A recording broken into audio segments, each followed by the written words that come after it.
자, 요즘 전 세계인들에게 인기를 끌고 있는 그런 드라마가 있어요. 스퀴드 게임이라 그래가지고 10월 1일자 신문을 보니까 그 인터넷으로 보니까 인도를 제외한 모든 나라에서 1위예요. 지금 보신 분도 있을 거예요. 자, 1위를 하고 있는데 이 K-드라마가 얼마나 임팩트가 있는지 전 세계에 대박을 쳤어요. 내용을 쭉 보면 6개 게임을 해가지고 마지막까지 남은 사람이 이 456억 원을 갖는 거예요.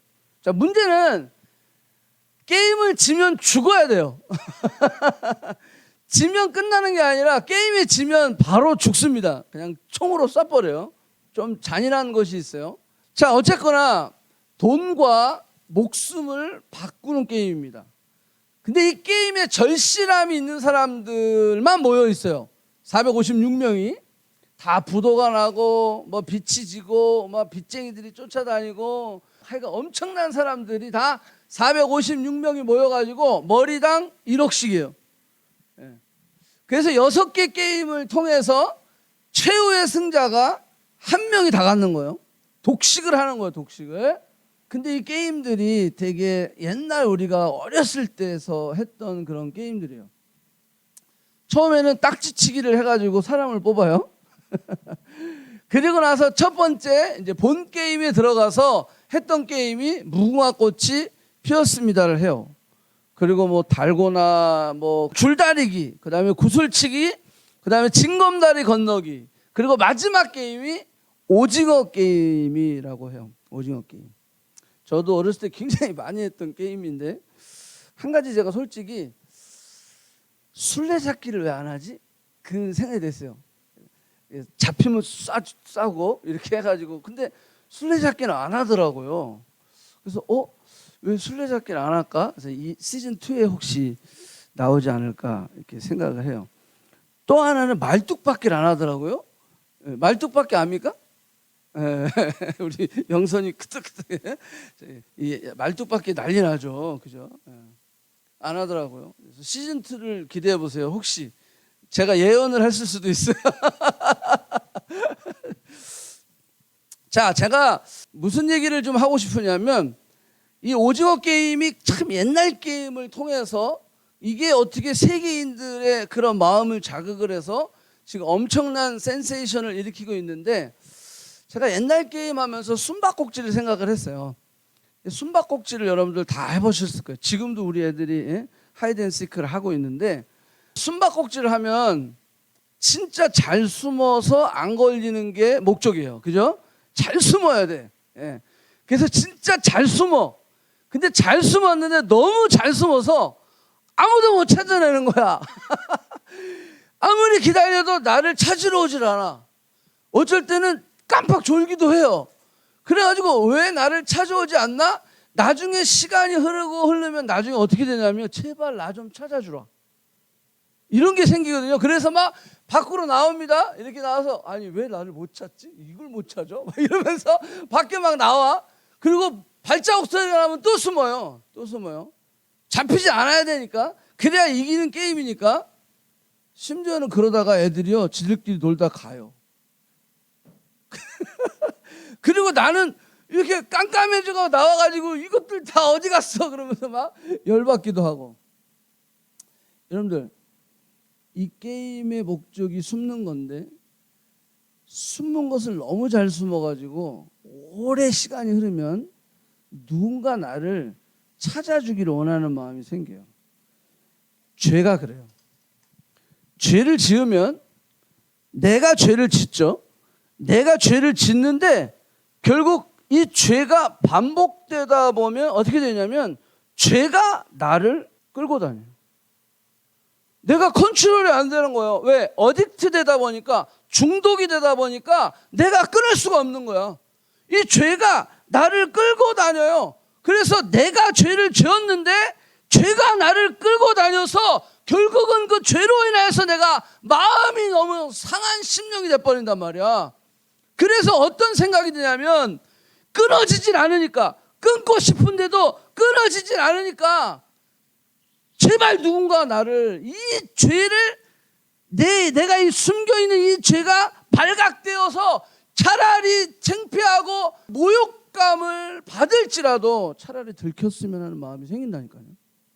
너무 이 죄가요 안 끊어지니까 누군가 나의 죄를 좀 발견해서 끌어주기를 원하는 마음이 생긴다고요.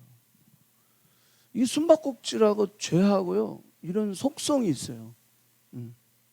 그래서 누군가 그 죄를 나에게서부터 멀어지게 이런 수치를 당하면서라도 차라리 들켜가지고 내가 좀 정신 차리게, 우리 안에 그렇게까지 힘든 죄가 없을 수도 있지만 우리 모두에게는 숨겨 있는 죄들이 있어요.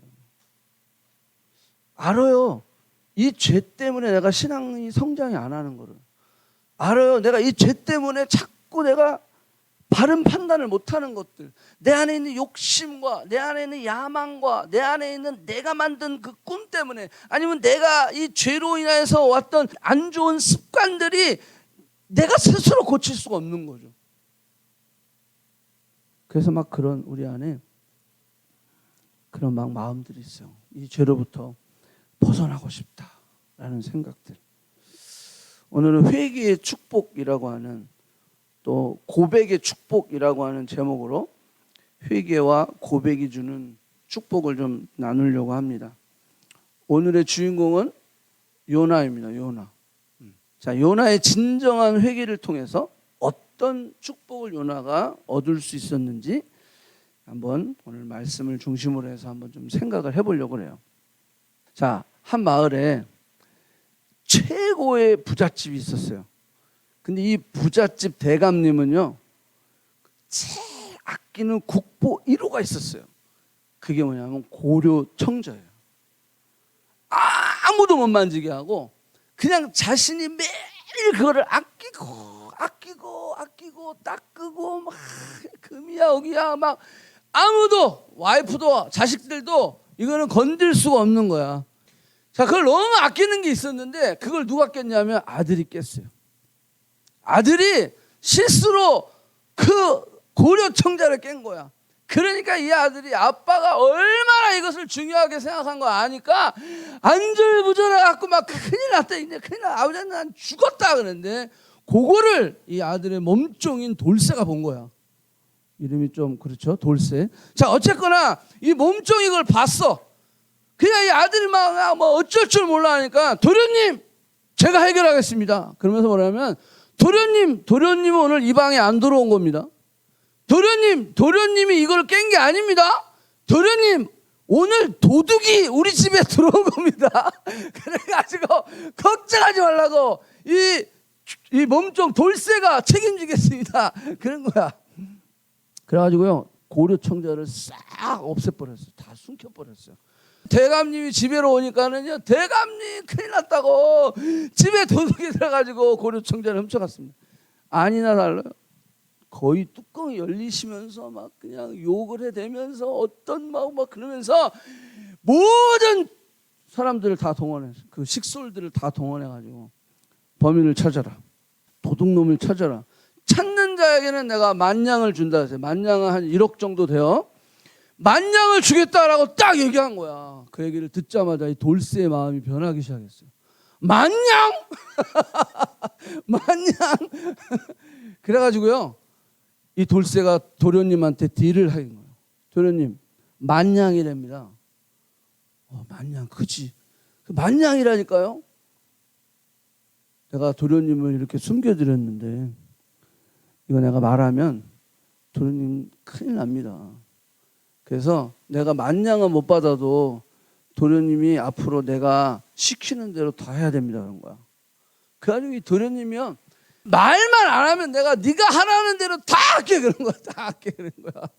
그래가지고 이 도련님이 결국 이 돌쇠한테요, 이 대감님만 안 계시면 계속 도련님이 이제 거의 종 일을 다 하는 거예요. 방 청소도 하고 마당도 쓸고, 또 맛있는 음식을 도련님 방으로 갖고 들어오잖아요. 돌쇠가 몸종이니까 자기가 다 하는 거예요. 딱 들고 들어오면요, 자기가 그 밥을 다 먹어. 밥을 먹고, 그리고 자기는 딱 방에 있으면서 도련님한테 부엌에 가면 맛있는 게 뭐가 있는데 또 갖고 오라고. 그 도련님이 가서 갖고 오는 거예요. 심지어는 이제 도련님을 데리고 밖을 나갑니다. 밖을 나가지고 나무를 해갖고 오는데 나무 짐까지 도련님한테 지게 하는 거예요. 자, 이렇게 이 도련님이요, 이 한 번 잘못한 것을 돌쇠한테 이 책 잡혀가지고 결국은 끌려다니기 시작하는 거죠. 자, 그러던 어느 날 대감님이 외출을 했다 들어오는데 딱 보니까 자기 아들이 종놈이 해야 될 일을 막 하는 거야. 가지고 숨어가지고요, 이렇게 보고 있는데, 한참을 보고 있는데 이 돌쇠란 놈이 막 자기 아들을 갖고 막 부려먹고 시켜먹고 막 에이 그럼 말할 거야 막 이러고 막 난리가 난 거야. 그러니까 내 아들이 그런 꼴을 보니까 막 뚜껑이 열려 안 열려? 열리죠. 아들을 부릅니다. 아들을 불러서 아들아, 아빠한테 할 얘기 없니? 없는데요? 너가 내 아들이기 때문에 아빠는 네가 무슨 얘기를 해줘도 아빠는 다 들어줄 수 있어. 얘기해봐. 자꾸 유도를 하는 거야. 아들이 무슨 일 때문에 저러는지를. 그러면서 아빠가 계속 이 아들을 설득을 합니다. 괜찮아, 얘기해도 돼. 뭘 해도 내가 다 너를 용서해 줄 수 있어. 말해봐. 막 계속 이야기하는 거예요. 근데 이 아들이 결국은 듣다가 눈물을 터뜨리면서 아버지, 사실 내가 아버지가 아끼는 고려청자를 깼어요. 그러면서 막 엉엉 우는 거야. 그 울으면 두 가지가 있겠죠. 돌쇠한테 당한 것들도 억울하고 그리고 아버지한테 또 죄송한 마음으로 우는 거야. 그러니까 이 아버지가 아들을 확 끌어안으면서 괜찮아, 고려청자보다 너가 더 귀하다, 그러면서 용서를 해준 거예요. 자, 여기서 용서를 해주고 난 다음에 어떤 변화가 있었을까요? 돌쇠는 죽은 거예요. 걔는 대감이 없을 때 돌쇠가 또 도련님 그러면 왜? 이거 해주셔. 그러면 어떻게 해도 그때 야 임마 네가 해. 뭐가 됐어요? 내가 용서를 받았으니까 이제는 자유함이 생긴 거예요. 돌쇠는 어떻게 됐을까요? 두들겨 맞고 쫓겨났죠. 죽지 않은 게 다행이죠. 제가 왜 이야기를 지금 설교도 안 하고 계속 하고 있냐면 이렇게 고백하는 것이 얼마나 우리에게 자유함을 주고 얼마나 우리의 영과 혼과 육에 건강함을 주는지, 자, 그 얘기를 지금 제가 서론으로 계속 지금 하고 있는 것입니다. 자, 요나도 마찬가지예요. 자, 요나서 1장 12절. 그가 대답하되 나를 들어 바다에 던지라. 그리하면 바다가 너희를 위하여 잔잔하리라. 너희가 이 큰 폭풍을 만난 것이 누구 때문이다? 나 때문이다 라는 거예요. 나 때문이다. 죄를 인정한 거예요. 죄의 진정한 회개는요, 죄를 인정하는 것부터 시작하는 거야. 회개를 해야 되는데 죄를 인정 안 하는데 내가 무슨 회개를 할 수 있어요? 형식적으로는 할 수 있겠죠. 나는 아무리 봐도 나는 죄진 게 없어. 근데 회개하래, 사과하래. 그러니까 그냥 형식적으로 하는 사과, 그거는 아무 필요가 없다는 거예요, 하나님 앞에서. 자, 여기 보니까 나 때문인 줄 내가 아노라, 죄를 인정했어요. 그런 다음에 진정한 회개가 나아가는 거예요. 그래서 요나서에는 진짜 회개는 2장부터 시작되는 거예요. 1장은 죄를 인정하는 것으로부터 거기는 출발한다라고 하는 거예요. 이 죄를 인정한다라는 것은 길티가 있어야 돼요. 내가 죄를 졌구나라고 하는 죄책감이 있어야 돼요. 그죠? 죄책감이 없는데 어떻게 우리가 죄를 인정할 수 있어요? 그래서 죄책감이라고 하는 것이 먼저 치고 들어오게 돼 있는데, 현대 심리학에서는 이 죄책감이라고 하는 것은 정신 건강에 위협을 주는 요소로 이건 안 좋다라고 이야기하는 이론들이 많이 있어요. 그렇지만 기독교는 다릅니다. 왜냐하면 죄책감에는 두 갈래로 나아가게 되는데, 첫 번째 죄책감은요, 죄책감에 빠져들어가면 결국 진짜 현대 심리학에서 이야기하는 것처럼 정신건강에 안 좋아. 죄책감은 좋은데 죄책감에 빠져들면 거기서 어떻게 되냐면 내 영혼이 드라이해지게 돼 있어요. 내 영혼이 피폐해지게 돼 있어요. 내 몸이 욱신욱신 아프게 되어 있어요. 왜? 죄책감에 빠져버렸기 때문에. 그것은 죄의 노예가 되어버리는 거거든요. 자, 그런데 성경에서는 뭘 얘기하냐면 죄책감은 죄를 깨닫게 해주시는 것은 성령의 역사인데, 이 성령이 우리의 죄를 깨닫게 해주시면 이 죄를 깨달은 우리는 어디로 가게 되냐면 죄책감 속으로 빠져드는 게 아니라 예수 그리스도로 우리를 인도한다는 거예요. 아멘? 이거는 좋은 죄책감인 거예요. 심리학자 폴 트리니에라고 하는 사람은 이렇게 얘기했어요. 사람이 죄책감을 느껴야 할 상황에서 죄책감을 느끼는 것은 그에게 필요한 일이지 피해야 할 일은 아니다. 필요한 일이지 피해야 될 일은 아니다라는 거예요. 이것은 그가 진정으로 성숙한 사람이 되기 위해 반드시 거쳐야 할 필연적인 내면의 체험이다. 그것은 없어야 할 거짓된 죄책감이 아니라 참된 죄책감이다. 그래서 참된 죄책감으로 일어나는 회개는 우리에게 아주 유익한 축복이 된다라는 것. 그래서 죄를 깨닫게 되는 것, 죄를 인정하는 것, 성령의 역사인데, 이 성령의 역사는 반드시 누구에게 나가게 되냐면 하나님께 나가게 돼 있다는 거. 그런데 이 사단의 역사는요, 죄를 깨닫게 해서 어디로 가냐면 죄책감으로 빠져들어가 버리는 거예요. 거기에 빠져들어가 버리고 완전히 그냥 자포자기 해버리는 인생을 만들어 버리는 거예요. 자, 그거는 사단의 역사다라는 거예요. 자, 조금 더 설명해 볼게요. 참된 죄책감으로 진정한 회개를 하지 않으면, 자, 참된 죄책감으로 결국 그 죄책감은 진정한 회개를 만들어야 되는데 진정한 회개를 가지 아니하고 숨겨버려. 자, 숨겨버렸다라는 것은, 고백을 하지 않았다라고 하는 것은 무슨 의미죠? 내가 그걸 가지고 살겠다라는 거거든요. 숨기고 그대로 살겠다라고 지금 이야기하는 거거든요. 자, 그렇게 되면 어떻게 될까요? 사람은 속여도 누구는 못 속여요? 하나님은 못 속여요. 하나님은 못 속이면 어떻게 되죠? 그 죄로 인해서 하나님과 나와의 관계가 단절되게 되어 있다라는 거예요. 결국은 내가 숨겨버리면, 그냥 가지고 있어버리면 하나님과 나와의, 하나님은 거룩하신 분이기 때문에 죄인인 우리는 하나님 앞에 합당하지 않아요. 회개의 과정을 통해야 우리는 하나님 앞에 나아갈 수 있는 거예요. 빛은 어둠과 함께 있을 수 없다라고 하는 거예요. 그렇기 때문에 우리는 반드시 그 참된 죄책함을 통하여서 우리가 참된 회개를 하고, 그래서 하나님과의 관계가 회복되어야 된다는 거예요. 자, 누가복음 15장을 한번 볼게요. 자, 이 탕자가 결국은 다 탕진해버려요. 그리고 난 다음에 이에 스스로 돌이켜 이르되. 자, 뭐죠? 스스로 돌이켜 이르되, 내 아버지에게는 양식이 풍족한 품꾼이 얼마나 많은가. 나는 여기서 줄여 죽는구나. 내가 일어나 아버지께로 가서 이르기를, 아버지가 내가 하늘과 아버지께 죄를 지었사오니. 자, 이거 뭐죠? 죄책감. 죄를 인정하기 시작한 거예요. 진짜 회개는 어디에 있어요? 결국 일어나서 액션을 취하고 아버지 앞에서 나는 이제 아버지의 아들이라 칭함을 감당하지 못하겠나이다 라고 이야기하면서 결국 회개를 하게 되는 거죠. 맞죠?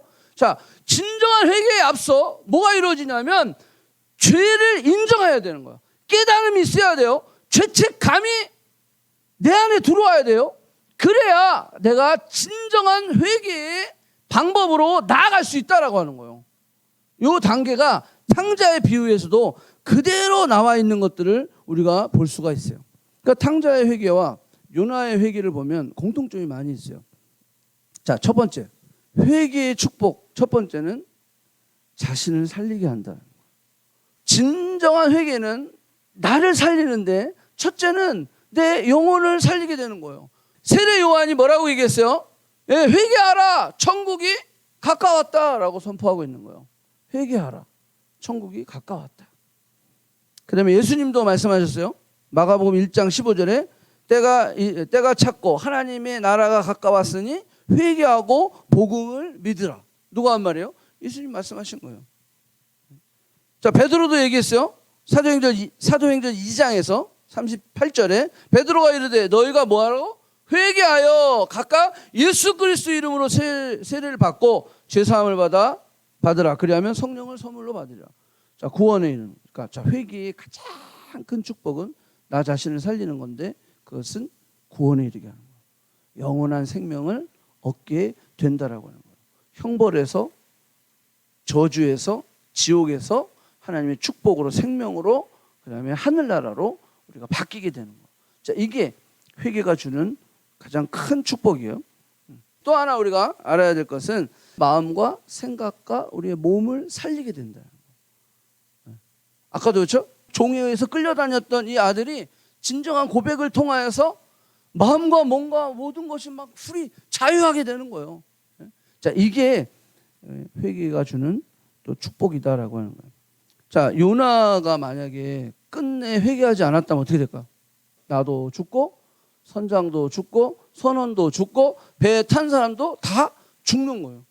탕자가 끝까지 회개하지 않고 계속 자존심 살렸으면 어떻게 됐을까요? 돼지랑 같이 거기 주업열매 내가 뭐라고 했어요? 줄이고 죽는겠구나 죽겠구나 라는 거예요. 거기서 그냥 완전히 객사하는 거예요. 그는 인생 끝나버리는 거예요. 자, 진정한 회개는 바로 우리의 마음과 생각과 우리의 몸을 살려주게 되어 있다라고 하는 거예요. 자, 요나서 1장 12절 다시 봅니다. 나를 바다에 던지라 그랬어요. 그죠? 자, 이게 나를 바다에 던지라 이 큰 폭풍이 나로 말미암아 온 거다라는 거. 나 때문이다라고 그는 고백하고 있다라는 거예요. 죽음을 각오한 고백이에요. 아까 탕자는 무슨 고백했어요? 나는 아들이라고 하는 이름, 그건 이제 나는 기대도 안 해. 그냥 종으로 나를 받아달라고 나는 그렇게 아버지한테 하늘과 아버지께 내가 죄를 범하였으니까 난 그렇게 돌아갈래. 내 신분 아무것도 보장 안 돼도 돼. 라고 하는 그의 어떤 삶을 걸고 하는 그런 고백이다라는 거예요. 오늘날 교회, 한국 교회가 그렇게 개독교라고 욕을 먹는 이유가 거기에 있는 거예요. 성도들이 자신의 죄를 고백하지 않는다는 거예요. 내가 무슨 죄를 지고 있는지도 몰라. 심지어는 알고도 고백을 안 해. 그리고 내가 그 죄를 그냥 그저 뭐 이제는 코로나가 같이 with 코로나 뭐 그러는데 그렇게 그 죄를 가지고 살아가는 거야. 그 죄를 가지고 그냥 성도로서 심지어는 목회자로서 심지어는 사역자로서 그냥 그 죄를 가지고 그냥 살아가는 거죠. 하나님 모를까요? 하나님 다 아신다라는 거예요. 하나님 몰라서 봐주는 게 아니에요. 아시면서 기다려주시는 거예요. 믿습니까? 아시면서 기다려주는 거예요. 기다려주는 거예요. 왜? 하나님의 목적은 심판이 아니야. 하나님의 목적은 나를 살리는 거야. 나를 다시 한번 하나님의 아들로, 나를 하나님의 딸로 세워주는 거란 말이에요. 아멘? 그래서 기다리는 거야. 그래서 기다리는 거야. 그래서 제가 지난번 목요 집회 때도 말씀드렸어요. 입술의 열매가 뭐냐? 회개가 있는 예배, 회개가 있는 기도, 회개가 있는 찬양, 회개가 있는 봉사. 하나님 다 아시는데 하나님 앞에 예물을 드려놓고 하나님 나 오늘 예배 다 드렸어요. 내가 할 일 했어요. 하나님 그거 안 받으신다라는 거예요. 너가 회개가 없어. 너가 아무리 하나님 앞에 예배를 드리고 찬양을 드리고 기도를 해봤자 그 안에 진정한 회개가 없다면 그 예배는 나 안 받아. 그 찬양은 나 안 받아. 그 기도는 안 받아. 그 봉사도 안 받아. 네가 아무리 헌금을 해도 나는 그거 안 받아. 하나님 그렇게 말씀하시는 거예요. 입술에 열매가 없는데 진정한 내 삶 속에 회개의 그런 고백이 없는데 그 고백 없이 예배 드리러 딱 나와가지고 예배 드리면 하나님 오 고마워 막 이럴까요? 하나님 그러지 않는다라는 거예요. 진정한 고백이 있어야 된다. 라오디게아 교회가 소아시아 7교회 중에 제일 마지막 교회, 빌라델피아 교회 다음이에요. 자, 계시록 3장 17절 19절을 봅니다. 내가 말하기를 너희들이 말하기를 나는 부자라 부요하여 부족한 것이 없다. 내가 정말 하나님 나를 부자로 만들어서 너무 감사하다라는 거예요. 내가 부자야 부자. 그런데 내 곤고한 것과 가련한 것과 가난한 것과 눈먼 것과 벌거벗은 것을 알지 못한다는 거예요. 너가 그렇게 하나님 앞에 감사해요. 하나님 나 이렇게 부자로 만들어서 감사해요. 건강하게 해주셔서 감사해요. 요번에 졸업하게 해서 감사해요. 직장 다니게 해서 감사해요. 그런데 정작 너의 그 가련함과 벌거벗은 것과 가난함과 그거를 너 모른다는 거예요. 네가 얼마나 가난한지. 뭐가 가난한 거예요? 저들의 심령이요, 하나님 앞에서 너무 부족한 거예요. 자기는 부유하다고 이야기하지만 너는 가난하다라는 거예요. 너는 아직 멀었다라는 거예요. 우리가 얼마나 하나님 앞에 회개해야 하고 얼마나 하나님 앞에 죄인인 것을 우리가 고백하지 못하고 있기 때문에 하나님 그렇게 말씀하시는 거예요. 너는 부유하다 이야기하지만 아니다라는 거예요. 아니다라는 거예요. 그러면서 거기서 뭐라고 그래요?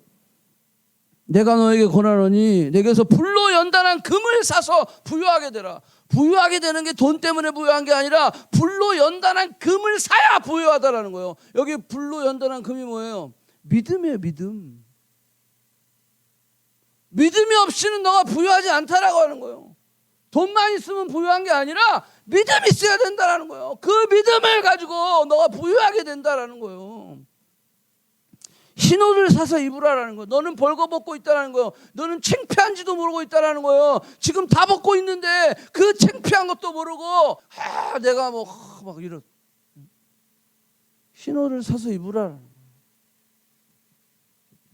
여기 흰옷은 정결함과 성결함입니다. 믿음이 회복되면 우리는 구별되게 되어 있어요.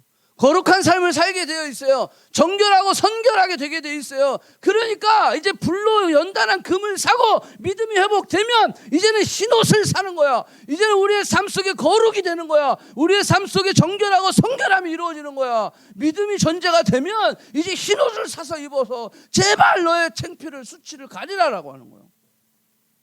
오늘날 많은 교회 교인들이, 성도들이, 목사를 비롯해서 부끄러운 걸 몰라요. 내가 얼마나 죄짓고 있는지 그걸 몰라요. 세 번째 뭐죠? 안약을 사서 제발 눈에 바르라는 거예요. 응? 이건 뭐예요? 영적인 눈을 떠라라는 거예요. 네가 지금 뭐가 부자인지, 뭐가 지금 네가 추구해야 되고 어디로 가야 되는지, 어떤 방향으로 가야 되는지, 하나님이 원하시는 게 뭔지 눈 좀 뜨라라는 거예요. 눈 좀 뜨고 영적인 눈을 떠라라고 하는 거예요. 그래야 우리가 잘못된 것을 선택 안 할 수가 있는 거예요. 하나님이 원하시는 것, 불에 타지 아니하는 것, 영원한 것, 진짜를 선택할 수 있는 거예요. 이 눈이 지금 장님이 돼가지고 눈이, 영적인 눈이 떠요 열리질 않아가지고 지금 뭐 때문에 어떤 시간을 보내고 어디에 내 시간을 투자해야 되는지, 이 자리에 없는 사람들 보세요. 어디에 지금 시간을 투자하고 있어요? 그 사람들 지금 안약을 사서 발라서 눈을 떠야 된다라는 거예요. 눈을 떠야 된다. 그러면서 거기 뭐라고 했어요? 마지막에 내가 열심을 내서 뭐하라? 회개하라라는 거예요. 회개하라. 저도 이 말씀 준비하면서 얼마나 마음에 찔리는지 몰라요. 회개해야지, 회개. 지난주 목요일부터 계속 회개에 대한 말씀을 전하게 하시면서 이 회개가 얼마나 큰 축복인데, 하나님 내가 얼마나 눈물을 흘리면서 회개했던 적이 언제입니까? 도대체 몇 년 전 얘기입니까? 라오디게아 교회에게 열심을 내서 회개하라는 거예요. 이 라오디게아 교회의 특징이 뭔지요? 뜨뜻미지근하다. 그러면서 뭐라 그랬어요? 귀 있는 자는 들을지어다. 오늘 이 메시지가 귀 있는 자는 들을지어다. 듣고 우리가 회개하지 않으면요, 나를 살릴 수가 없어요. 자, 두 번째는 하나님과 관계가 회복됩니다. 자, 탕자가 집에 왔을 때 어떻게 됐죠? 아버지와의 관계가 회복됩니다. 제가 누누이 얘기했지만 탕자가 집을 나간 탕자도 있고 집 안에도 탕자가 있다고 그랬어요. 그죠?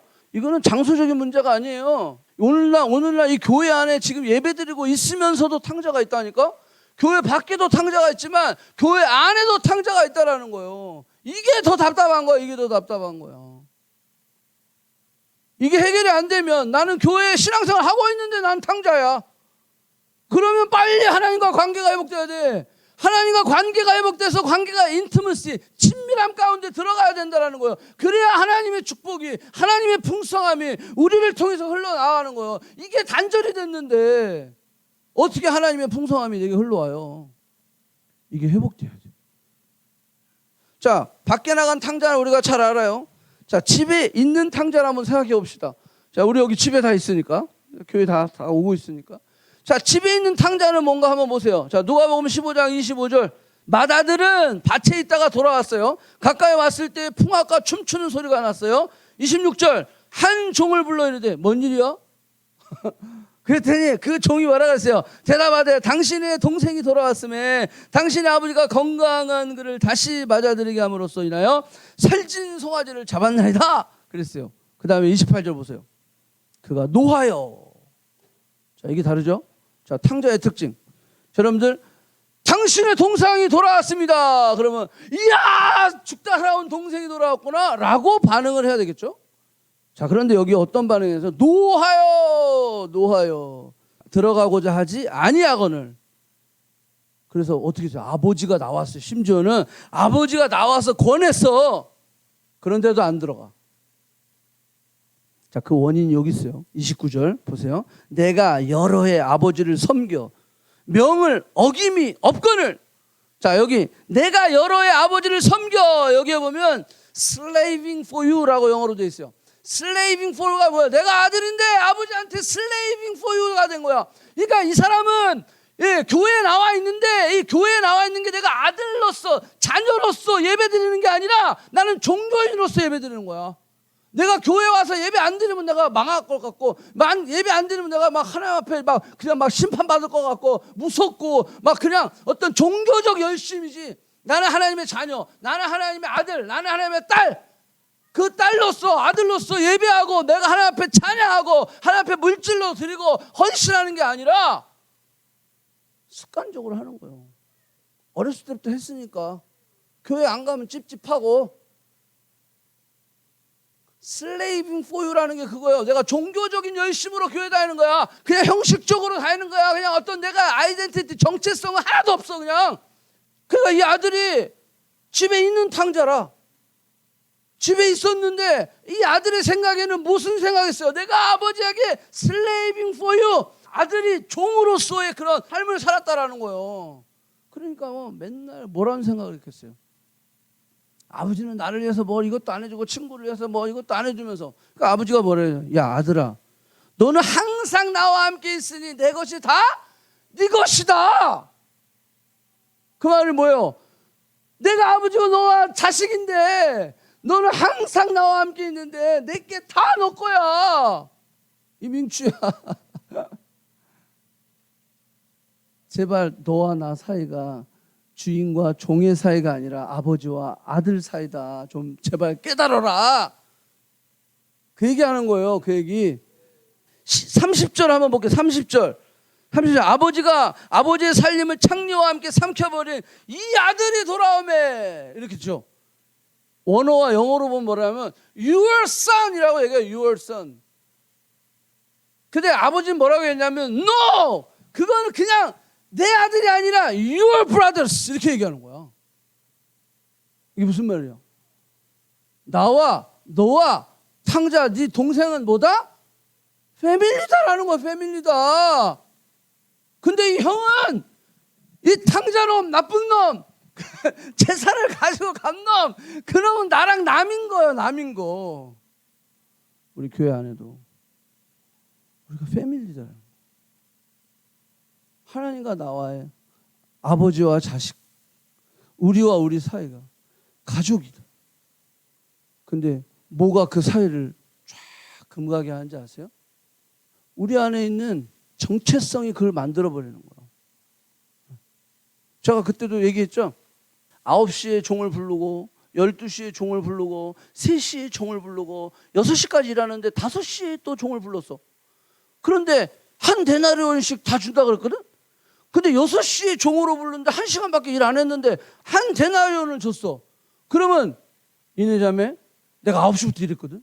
그럼 어떤 기대가 있을까? 1시간밖에 일하지 않은 애가 한 데나리온을 받았어. 난 9시부터 일했어. 그러면 내 안에 어떤 기대가 있지? 물론 약속을 한 데나리온 받고 난 일하기 시작했는데 내 안에 기대가 있는 거야. 1시간밖에 일하지 않은 애가 한 데나리온 받았으면 나는 9시부터 일했으니까 와 보너스 장난 아니겠는데? 근데 나를 한 데나리온 줬어. 기분 나빠 안 기분 나빠?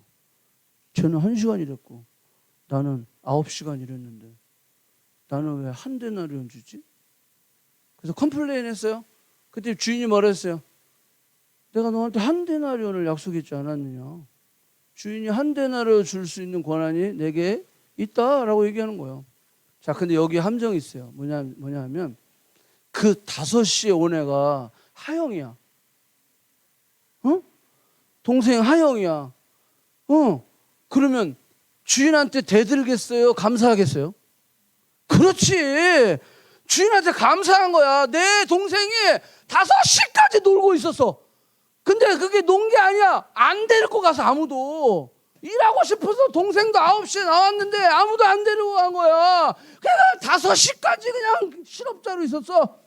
그래 5시에 불러서 주인이 하영자매한테 한 데나리를 줬다고. 그럼 화가 날 일이 아니라 땡큐 할 일인 거야. 이게 뭐죠? 가족이다. 가족. 여기 집 안에 있는 탕자가 바로 그게 정리가 안 됐던 거야. 그러니까 아버지한테 화를 내고 막 난리를 치는 거야. 자, 이 아들에게도 진정한 회개가 있어야 됩니다. 아멘? 그게 깨달아져야 돼. 나는 집 안에 있었지만 하나님, 아버지를 주인으로 나는 종으로 생각했네요. 그러면서 내가 한 번도 명을 어긴 적이 없거늘 왜 명을 어기지 않았을까요? 그게 내용이 나오는 거야. 만약에 친아들이라고 생각했다면 이 이야기를 할 필요가 없죠. 네, 아버지와 아들과의 관계가 아니라 주인과 종의 관계로 생각했을 때, 이거는 종교적인 신앙생활 얘기하는 거예요. 종교적인. 내가 금식도 이렇게 많이 하고 내가 성경도 이렇게 많이 읽고 내가 이 교회에서 이만큼도 했는데 왜 나를 인정해 주지 않는 거야? 아니 저 집 나갔다 온 놈들 뭐 새신자 환영해 주고 막 밥도 사주고 그러는데 왜 나는 안 사줘? 똑같은 거 아니야? 저 목사가 미쳤나? 내가 이 교회 그래도 그냥 엄청 여러분들 이게 다 뭐죠? 이게 집 안에 있는 탕자의 모습이. 이게 깨달으셔야 돼요. 이 집 안에 있는 탕자도 결국 아버지의 마음을 알고 그 동생과 함께 잔치에 참여해서 같이 셀러브레이트하고 얼마나 좋아. 영과 혼과 육이 다 맑아지는 거야. 다 건강해지는 거야. 그러기 위해서는 이 집 안에 있던 탕자도 뭐 해야 된다? 죄를 깨닫고 회개해야 돼요. 내가 잘못했구나. 자, 3번째 갈게요. 3번째 넘어가 주세요. 오케이.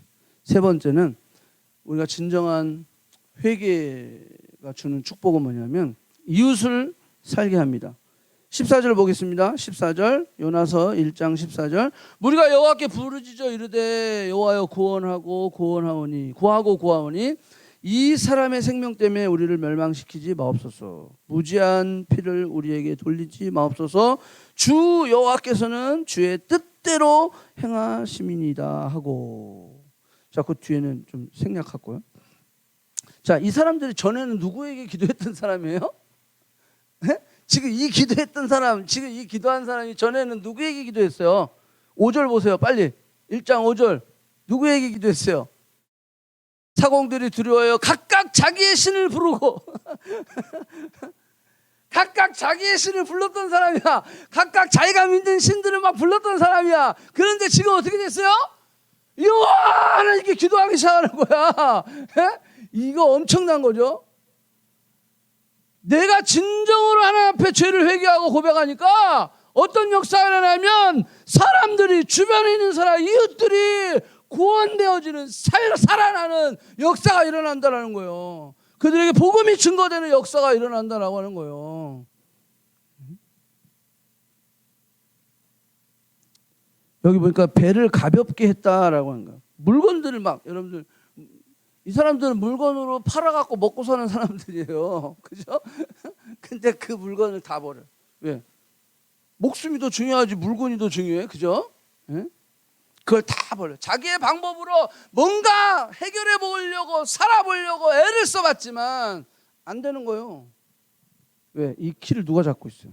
하나님이 잡고 있으니까. 그걸 누가 얘기해 줬어? 요나가 회개를 통해서 고백을 했잖아. 그러니까 이 사람들이 자기가 하고 싶은 거 다 해봐도 안 돼. 자기 신에게도 해도 안 돼. 물건을 버려도 안 돼. 그러니까 요나의 말을 듣기 시작하는 거예요. 아, 이게 이 바다와 풍랑과 자연을 통치하시고 만드신 그 하나님 여호와 그분이 이거를 허락해 주셔야 해결되는구나. 이거는 누가 회개했으니까 그걸 깨달았어요? 요나가 회개해서 깨달은 거예요. 만약에 요나가 회개를 안 했으면 그걸 깨달았어요? 못 깨달았죠. 그냥 재수 없어 죽은 거야. 예? 야, 내 신도 소용없네. 물건도 다 버렸는데도 소용없네. 그냥 거기 다 같이 죽는 거예요. 진정한 회개의 한 사람을 통하여서 여러분들 나도 살고 하나님과의 관계도 회복되고 마지막 누구요?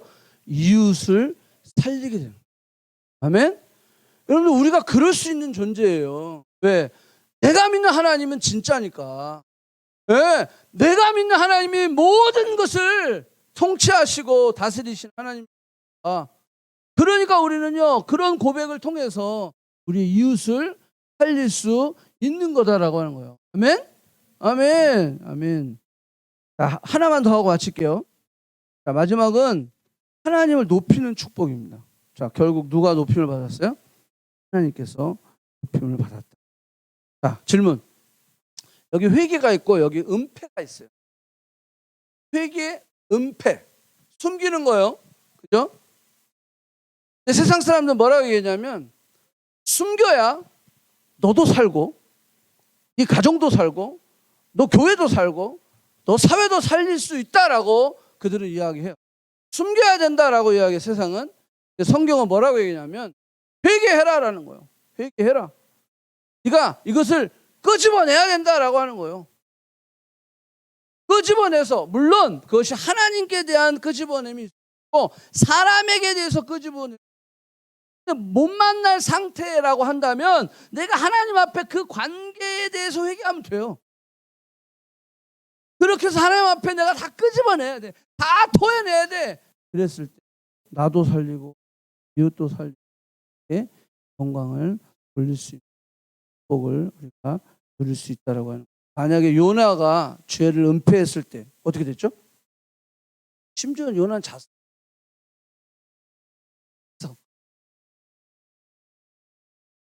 누가 깨웠어요? 안 믿는 선장이 깨웠다니까? 그렇죠? 여러분 가끔 우리 크리스천들에게 안 믿는 사람이 깨울 때가 있어요. 야, 너는 막 교회 다니는데 왜 그래? 이게 그냥 있어요. 지는 교회도 안 다니면서 야, 너는 막 교회 다닌다 내가 기도 좀 해라 임마 이래. 야, 우리 사회 이거 비즈니스를 위해서 막 너가 기도 안 해서 그래 임마. 이렇게 하는 애들이 있어. 가끔 걔가 이상한 애야 그게. 여기도 보니까요 선장이 깨우는 거야. 요나는 자고 있었어. 정작 깨어 있어야 내가 자고 있었어. 주변에서 안 믿는 여러분들의 직장 상사들이 막 깨워준다니까. 우리로 하여금 기도하게 한다니까. 여러분들의 주변에 있는 사람들이 안 믿는 친구들이 여러분들로 하여금 회개하게 만든다니까. 그럴 때 우리는 엎드리는 거예요. 여기 요나를 깨운 선장 대단한 선장이죠. 그런데 요나가 은폐하고 있었을 때는 어떻게 됐어요? 더 흉흉했어요. 더 풍랑이 일어났단 말이에요. 그 고백을 하고 그러니까 은폐에서 회개로 넘어 놀라운 역사. 나를 깊은 바다에 던져라. 때문이다. 그래서 거기 오늘 본문 말씀인데 던졌을 때 어떻게 됐어요? 잔잔하여 지니라. 아멘.